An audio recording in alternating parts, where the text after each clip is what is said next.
The World Trade Organization Ministerial meeting comes at a time when global trade dynamics are becoming more complicated. What with the entry of BRICS nations?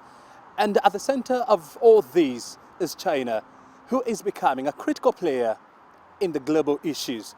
The question is, will the Nairobi meeting succeed where Doha failed close to 15 years ago? The last 14 years, global trade has been held back by differences between developed economies and developing countries, especially China and Brazil.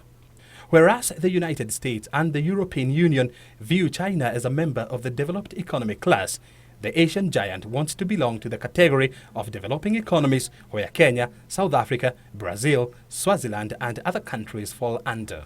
Nairobi is going to be a turning point. Important decisions will be made on various issues, on issues affecting LDCs, on issues affecting African countries and other developing countries. So we expect much more than just the talking.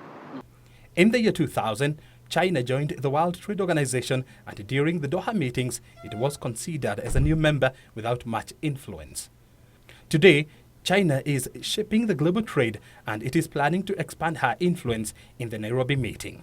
Some of the areas that the Nairobi meeting hopes to address include subsidies to the agricultural sector, environmental products, and cross-border trade. The unfortunate thing is that under the WTO classification, that is where the two countries fall in. And that's why I said the developing countries category is wide, because it covers, all types of, all developing countries at different levels of development. Some are more developed than others. The Ministry of Foreign Affairs says delegates attending the meeting are optimistic the Nairobi meeting will bring to an end the stalemate that has existed for close to 15 years.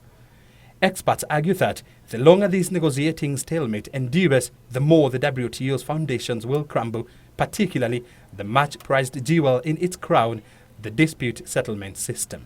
Nairobi is going to be a turning point because we have to evaluate what have we achieved for the last 14 years and what can we do to complete the work program that was launched in 2001. Kenya is hoping to score a major victory by convincing WTO members to abolish restrictions on agricultural exports to the European and the US markets.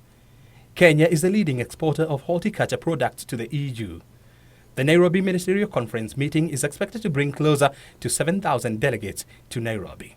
O'Brien Kimani for Business News Hour.